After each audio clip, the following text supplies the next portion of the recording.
Charles and I settled here in the booth. This should be a fun one. Madden Ultimate Team matchup as you get a look at some of the stars here of today's game. Let's get right to it.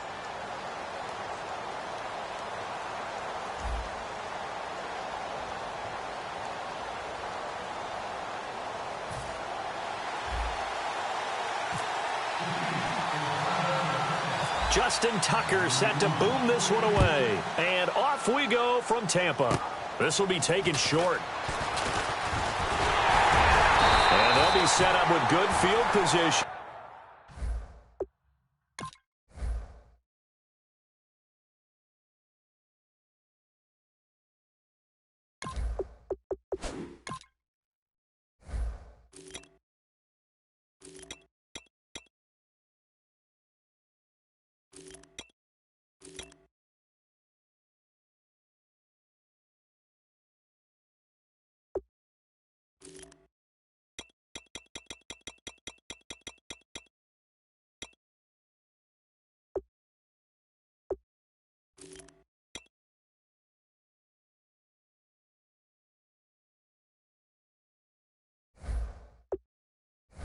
Here as he gets this up over the 40-yard line.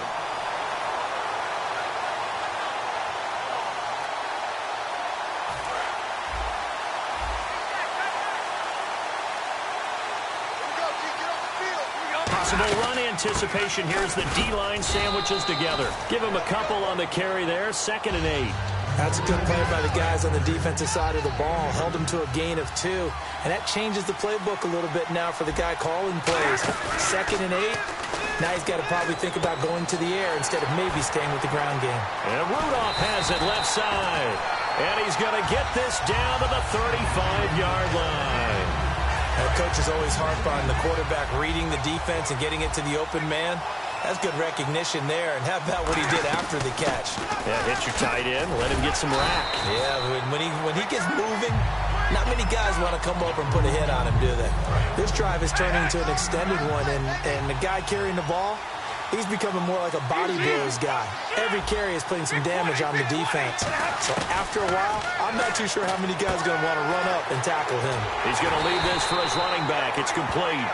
It's an 8-yard pickup and leads to a new set of downs. We always talk about having to read defenses and how complicated that is. Well, this was an excellent read. Read the pressure and got rid of the football before it even got to him for a nice game. And when they're blitzing like that, running back usually a good spot to go with the football? Without a doubt, because he's right in your sight line or he's near you. So you're able to just get it to him easily. And once he gets in space, that's usually a good matchup for him. On 2nd down, Johnson. And he'll be brought down this time at the 5-yard line. 7 yards on the pickup there, and now they've got it 1st and goal. And here comes play number 6 on this drive. So now it's 1st and goal. They'll try it wrong. This is Johnson. And he gets halfway home from the 4 down to the 2-yard line.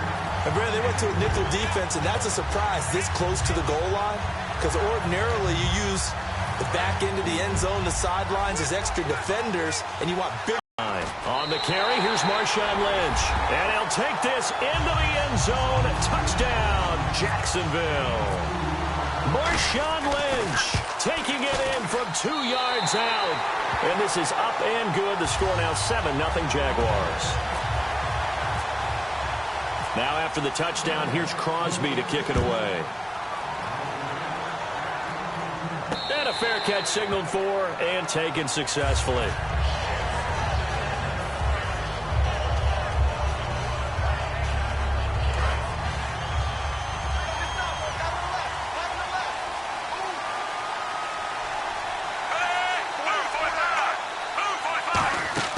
On 1st and 10, Smith. Now they set up the screen. That's complete. And he's able to get out to the 32, brought down there. 7 yards there on the 1st down screen play. For a second there, I thought that might break big. Screen pass. Looked like it was coming together. Looked like there was an opening. Still ended up with a solid game. On 2nd down, here's Smith. And he whips that one incomplete there. Travis Kelce, the Pro Bowl tight end, the intended target. And it's 3rd and short. Let's see if they can convert here on 3rd and 3.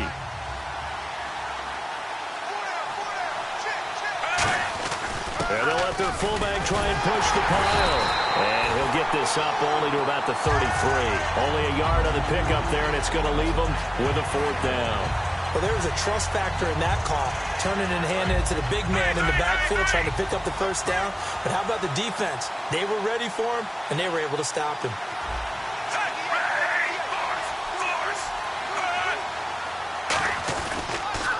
Now it's the Princeton man. This is Spencer Ware. He can't bring him down. The weight room does work.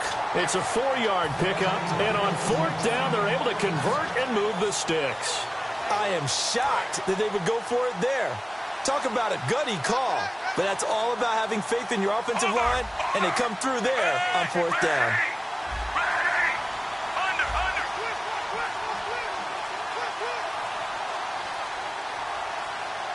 They'll need to get the play off quickly.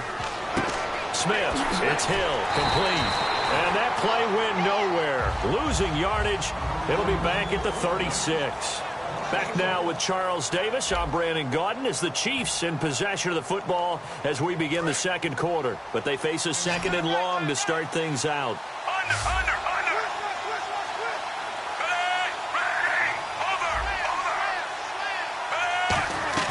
A shotgun snap for Smith. He's going to flip one out here to his running back. It'll be a 3-yard gain, and that'll make it 3rd down.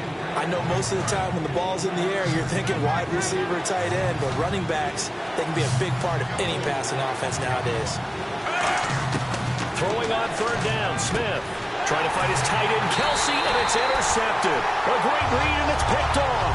And his guys are going to get the football at their own 47-yard line. And out now comes Jacksonville as they get ready to go. That last drive, it was a good mix. Run, pass, defense on their toes. And what really helps out in a big way is when you're doing the run-pass mix and everything's working, that means that they're guessing wrong every time on defense. They think you're going to pass when you run and vice versa. I would continue that, and when they finally draw a beat on you, maybe you mix it up a little bit, a little play action, and throw the ball. And will they maintain that balance? Time to find out. Quick slant, caught by Moore. That one goes for 24 yards. Looked like the defense put pretty good pressure on him, but he's able to flush out to his right to try and evade people. On the run, had to get on his horse. Still accurately throws a nice pass for a 1st down. They go play action here on 1st down. And that is caught. Herman Moore. And he takes it in. Touchdown, Jacksonville. Herman Moore. A 24-yard touchdown. And the Jaguars add on to their lead. Now after the touchdown, here's Crosby to kick it away. This fielded a few yards into the end zone. And he'll wind up getting an extra couple yards here for his trouble as he'll bring this one out to the 27. Now the Chiefs offense, they get ready to head on the field. And following the interception, just any interception, are you a little bit more cautious when you start that next drive, or no, you just throw that out the window? I think you are. I don't think that there's any way you can run back out there and go, totally didn't affect me. Let's just go ahead and be loose with the football again. You're going to take care of it, but you have to be careful about being too cautious because now you can't run any offense at all. Still want to attack. We'll see how they attack him here. And he's taken down, but not before getting this across midfield and just shy of the 40. There will always be a place for methodically marching the ball downfield, but when you can pick it up in big chunks and strike like that, have explosive plays, that's often the difference in winning and losing. Those types of plays that can knock a defense off balance, that'll drive a team towards a victory. And he'll take this one down to about the 40. Just a yard on the pickup there, and it'll bring up a 2nd and 9. 2 minutes to this timeout. Kelsey out in the slot right. Here's Smith now on 2nd down. And this one caught by Travis Kelsey. And he's going to get this inside the 30. 12 yards there as they move the chains. And now the passing game here in the second quarter starting to heat up a little bit. Don't you feel the rhythm starting to happen, right? You see it. Now the confidence is starting to rise. I think now as a play caller, because that has happened, you lean on it a little bit more. You don't go totally away from running the football, but you do say, guess what? We can throw it. We can throw it well with a whole lot of confidence. Let's make this one simple. What a catch, especially the finishing part of getting his feet in bounds, toe tapping, and, of course, foot dragging. A little tapestry, if you will. Oh, I like it. And he's certainly not a guy that drops that football very often. Indeed, because that's a bit of a surprise. I know he's in the middle of some traffic and people, bodies all around him, but he usually has the focus to haul that one in. On 2nd and 10, Smith. He rifles one that's intercepted. Picked off by Jalen Collins. And a big turnover there as his guys will get the football back. Here comes the Jaguars offense as they get set to go again. And they'll just simply be looking to build off the confidence of the last time out where they scored a touchdown. And confidence is powerful, isn't it? When you've scored once, you feel like you can go back out there and get it done again. Doesn't matter what the defense throws at them. They feel like they're in a groove right now, and they want to get out there and show it. Yeah, hoping to stay in that groove here this go-around. And he'll be out of bounds right around the 14. It's a gain of 4 there, and it gives him a new set of downs. So the run gets him the first, and now they operate with a fresh set of downs. Stafford on 1st down. And he's got his man in stride, complete. And he's going to get this one across the 30-yard line. But that's what you're looking for when you want to throw the ball downfield. You want one of those guys who can play out on the perimeter, can play out wide, who can not only get open. Now whistles come in. We're going to get a timeout here by the offense. It's just their first, so they'll have 2 remaining here before we get to halftime.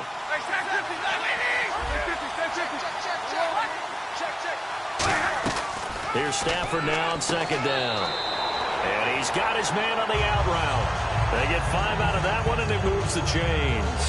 And a good quarterback facing zone coverage. If he has just a little bit of time to survey the scene, that's what's going to happen. No doubt about it. If there's no pressure, he's going to continue to pick them apart because he'll have all that time to find someone open downfield. You can only cover for so long. So maybe they want to go to a zone blitz scheme, get a little bit more pressure. Remember when Carolina did that against Denver? They lost the game ultimately. They dropped the defensive end out, and he ended up with an interception in that game in Super Bowl 50. Maybe some sort of scheme like that to try and get more pressure at the passer. Now play number 7 of the drive as they're looking at a 3rd and 10. Throwing on 3rd down, Stafford to the sideline, and that is a heck of a catch as he was able to get both feet in. I know where we're headed on this. Terrific catch, gets his feet down, sets up a 4th down and short situation. But I bet we're wondering, why didn't he get to the 1st down marker running his route? Am I correct? You got to know where the marker is, right? Got to figure it out. I know every receiver's taught that. Sometimes circumstances change it. At least they have an opportunity to make a decision with not much yardage to go. And quickly, they get to the line. Now a 1st down throw. Stafford dumping it off for Johnson. And he he's brought down. Now hold everything here. We're going to get a timeout by the offense. So that means they're down to 1 remaining here as we head toward halftime. And a really long drive here, and it goes on and on. On first down, it's Stafford. Surveying the field. Oh, he's got a man wide open, complete. And taking it to the 15-yard line before he's brought down. Now whistles come in. We're going to get a timeout here by the offense. And with halftime on the horizon, they'll be out of timeouts from here forward. We have hit halftime. Still 2 more quarters to go. We'll take a timeout. We'll be back after this. You're watching the NFL, and it's on EA Sports. It's in the game. So both teams have their marching orders, and we'll get going again here in quarter number 3. That'll be taken in the end zone. And he'll get across the 20 before he's brought down at about the 23-yard line. Here comes the Chiefs offensive unit as they'll have it to begin quarter number 3. They come out here with a 0 on the scoreboard. What was said in that locker room? That's what I want to know. I would love to have been in there because we often have the feeling that there's a lot of shouting, screaming, people upset. But typically, halftime locker rooms are a lot more clinical than that.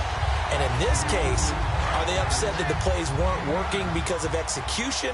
Or do they think they were just bad plays to call? Yeah. We'll find out pretty quickly here if they feel like they had something going, but they just need to do it a little bit better or not. We'll find out. Flush to his right. And they'll get it up just short of the 45 at the 44. They pick up 12 on the play there, and they move the chains. Offensively, they liked their situation, so they tried to take a shot downfield, but no one was open. So it was tuck it and run time, and he picks up a first down. On first and 10, Smith. It's complete to Chris Conley. 30, the 20. And all the way in for a Kansas City touchdown. Chris Conley, 55 yards. And the Chiefs are able to draw a bit closer. And sometimes those slants, they can be so tough to defend after the catch. It just happens so quickly. And really, what gets set up there is how quickly everything happens. Ball's out of the hands of the passer in a hurry, and he just takes it and goes. And he went all the way into the end zone. Here comes the Jags offense now. Time for their first possession of half number 2. And last time they were able to churn some clock. They got the field goal, added on to their lead, but that was a drive that was so long, it should have ended in a touchdown. You know that's how they felt. And we'll both be headed to the airport after the game, but we probably should go to the post-game press conference because someone's going to ask the head coach about this drive, and he's going to profess that he was happy to get points, and we know that's not true. Yeah. Okay, after this type of a drive, not getting a touchdown, a huge disappointment. Again, it's Johnson, and he'll get it out near the 40 to the 39. They get 6 on the pickup there as the drive will continue. So the run moves the chains, and here we go on first down. On first and 10, Stafford. He couldn't quite hold it. Got hit. Ball pops out. Incomplete. After watching him drop that slant, I can hear my old coach's voice ringing in my ears right now. You can't run with the ball until you catch it. Trying to get those rack yards before he secured it. They'll run it now out of the gun. And he takes it past the 45 and down at the 46. Second down, a little more productive than first. 7 yards on the gain. It gets him to 3rd and 3 now. They brought in an extra defensive back here, so probably not expecting a run on 3rd and 3. A good call. Escaping the pressure right. He may try and run for this. It's a pickup of 6 and good enough to move the chains. Now, this is a feeling I can relate to all too well. Deflation on 3rd and short. Excellent coverage. Took away all the short routes, but the one person who wasn't accounted for, the quarterback. And he used his legs to hot-foot it for a first down. A good pickup there. 8 yards on the first down completion. An ex-teammate used to tell me all the time, I hate experienced quarterbacks because no matter what, you really can't hide what you're doing. And I think that right there, he knew right away where the blitz was coming from, where his primary guy was going to be, and he ended up going to a secondary target for a nice game. I was just going to ask you, that wasn't the primary target. He's so good at that, isn't he? I think he knew right away that he wasn't going to get to his primary guy. I think he read that. As soon as he got to the line of scrimmage, knew where the pressure was going to come from, and said, I know how to beat that, and that's what he did. Back now in Tampa. It's Jaguar football here, and they'll